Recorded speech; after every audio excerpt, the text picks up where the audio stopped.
Okay, very happy to be joined today by Jimmy Quinn, one of Cage Warriors' top prospects, the man who has the quickest knockout in Cage Warriors history in his pro debut. Who's back at the Indigo, November 15, Cage Warriors 180, taking on Giovanni Fernandez.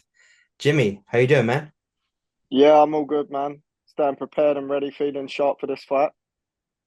Cool, cool. Obviously, here in the UK, it's November, clocks have changed, sun's going down early, it's getting cold. How's San Diego for you? Yes, San Diego's amazing. I mean, look at the weather.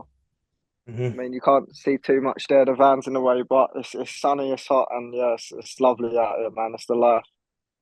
Yeah, are you still at the gym right now? I'm at the house at the minute. I just got a Ah, session in at the gym. all right, Yeah, yeah. we've done a morning session.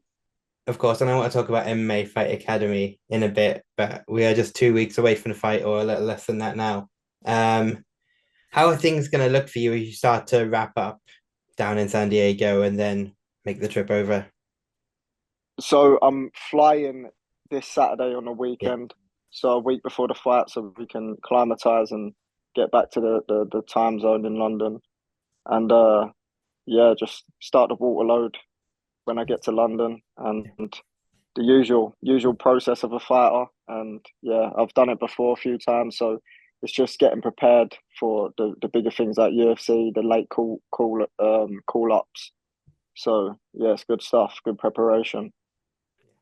It's the first time we've had you on the Violet Money channel, which surprised me. Obviously, I'm sure everyone seeing this will have seen you fight, they've seen your knockouts, but maybe they Yeah. don't know the story. So give us the background a little bit of how you found MMA because it's an interesting one, right? I think you had a dance background, is that correct?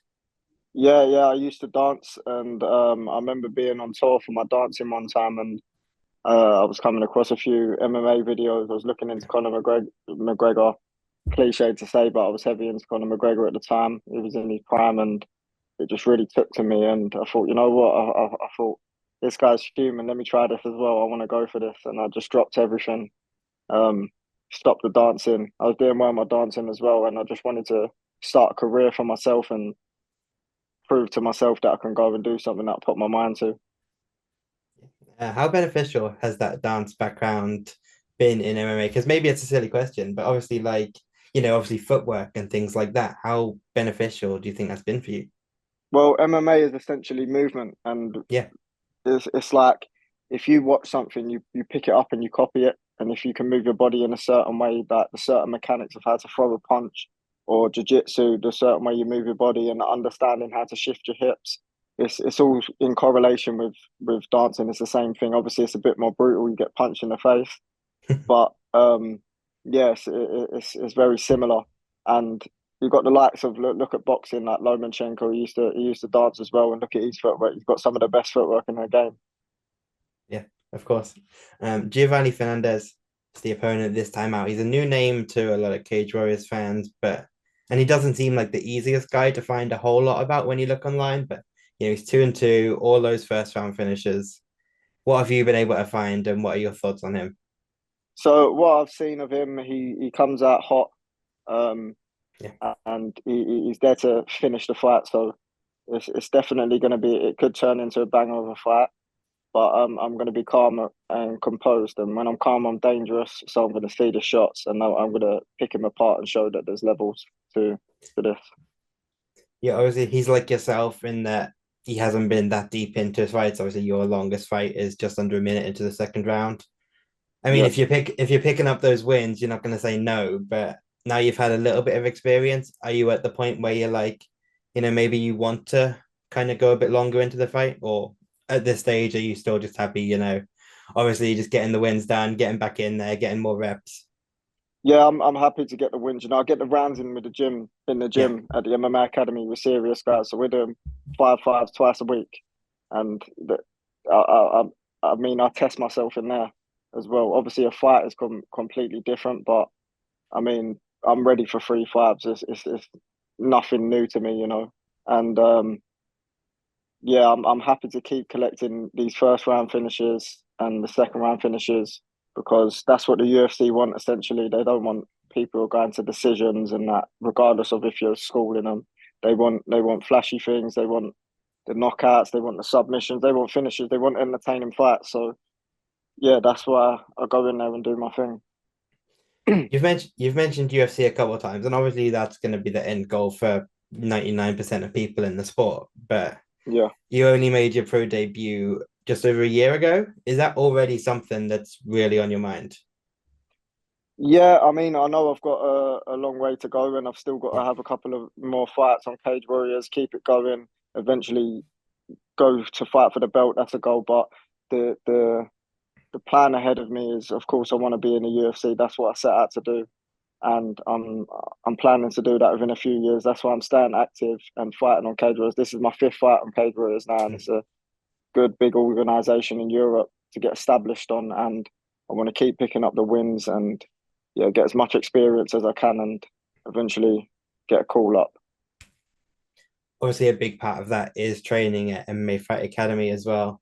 Obviously, Cage Warriors promoted it huge when it first launched. How did you become a part of it? What did you apply? Was it them coming to you? Because I think there was about 700 applicants in the end. How did that all happen for you? Yeah, there was a lot of people who applied. I didn't actually know about it until I got a phone call saying, "Do you want to do trials for the MMA Academy?" And I was like, oh, "What is it?" And it was like, "Oh, they're going to take on pros, go out to California, film a TV show, this and that," which is not released yet. They're eventually going to release it, and yeah, I went to the trials. And to be fair, I didn't expect too much of it because I didn't know too much about it. But when I got there, I just gave it my all, really got through to the trials, and then yeah, got selected for the MMA Academy and haven't looked back since. Yeah, you mentioned the TV show. Obviously, that's something that jumped up to me as well when they're first promoting it. Has that all been filmed now, or and you're just waiting for it to kind of go out, or are you still filming bits? Or... Yeah, so there's loads of footage. We've had like 4 or 5 seasons now being out here. So Yeah, um I think they're eventually gonna wrap it up and it's gonna be out eventually yeah, on Mola TV. yeah. And I mean, you were there right at the start. There's obviously um a lot gone into it since then, growing different facilities. I mean, I think I heard a story that you guys were in a hotel at the start of it. Yeah. And yeah, and now you guys have the house together. Just who's in the house, first of all? So currently in the house is me, Leon Arms, Teddy Stringer, Anthony Orozco. That's the 4 people in the house now. That's the last left of us of camp. But we've got Adam Darby as well. We've got Yeah. Jack Jack Humphreys, Joe Fields, Francesco. There's some serious bodies in the house, and just being in that environment of professionalism around each other, it's great. You know, we vibe off each other and we're constantly growing together.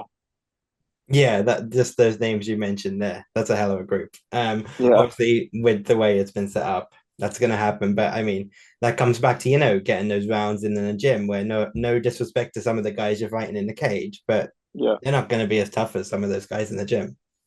And this is why I'm super confident about going Yeah. in there and getting a win and a finish because these guys every single round.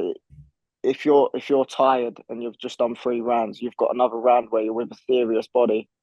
So it's like you can't be slacking. You have to be on point every single day, every single round.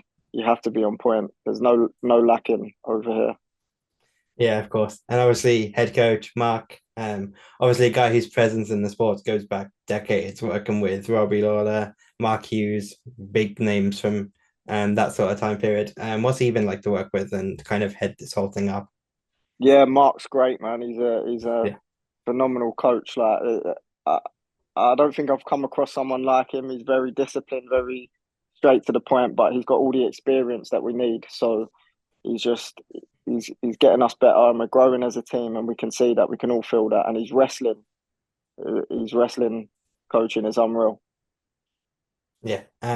Cool. So I got a bit of a quick fire segment. I'm just gonna ask you some quick fire questions. Cool. Favorite food, Pizza, favorite drink. LaCroix. I've actually got one here, spring water, Yeah. but it's like flavored spring water, but it's the best in camp. uh, favorite or go-to breakfast. Weetabix, defo Uh, Weetabix with yeah. honey. Favorite movie, Ooh, Scarface. favorite TV show. Only fools and horses, I'm gonna say. Favorite musician. Oh, that's a tough one. At the minute, I like Little Dirk at the minute. Favorite sport other than MMA. Favorite sport other than boxing. Does that Um, count? yeah, that's fine. Yeah. It's not MMA. Favorite fight. So favorite of your own fights, and then just a favorite fight to watch. Yeah. So one of my favorite fights is, I'd say, the my third fight, which was against Johan Salvador, because I got to display a lot more. It was coming off a loss, and a lot of people were writing me off. So yeah, the Johan Salvador fight, I think I showed what I'm about a bit more. Yeah, just I'll come back to the quick round in a second. I just want to touch on that. Obviously, you mentioned coming off the loss there. Yeah, How important do you feel it was? I know a lot of people will say, "Oh, that first loss was the best thing to ever happen to me." You came yeah, into that second fight with so much hype after what happened in the first fight. You got that 10-second knockout. yeah, Looking back, how do you look back on taking that first loss at that point as a springboard moving forward almost? yeah. To be fair, I just there was I mean, I lost the fight fair and square, but there Yeah. was a lot in my preparation mentally. What I could have done better. Mm. You can't just be thinking that you're going to go in there and knock people out in the first couple of punches. And that's essentially what I was half thinking. I'm thinking I'm going to get him cleared out a bit quick, and Tom's no bum. So yeah, it was a good fight for me to learn from, and it was a good experience for me to move forward in my career. And what was it? Favorite fight to watch? Was the next one of them. Um, I love watching McGregor Alvarez. Favorite fighter. Favorite fighter currently will be Ilia Topuria. Favorite submission to practice. I like to practice anacondas. Um, Funniest person you've met in MMA. Funniest person I've met in MMA has to be Leon Arms. Yeah, He is so funny. thought that might have been the one. Yeah, Sometimes you could just look at him and don't even have to say much, but it's just you laugh because he's so funny. Do you know what I mean? yeah. I'll shout out Orozco as well, coming over to the UK in those US shorts. That's great. Yeah, Yeah, yeah. And Tony's funny, man. He's good yeah, stuff. He brings the American spirit. He's very American.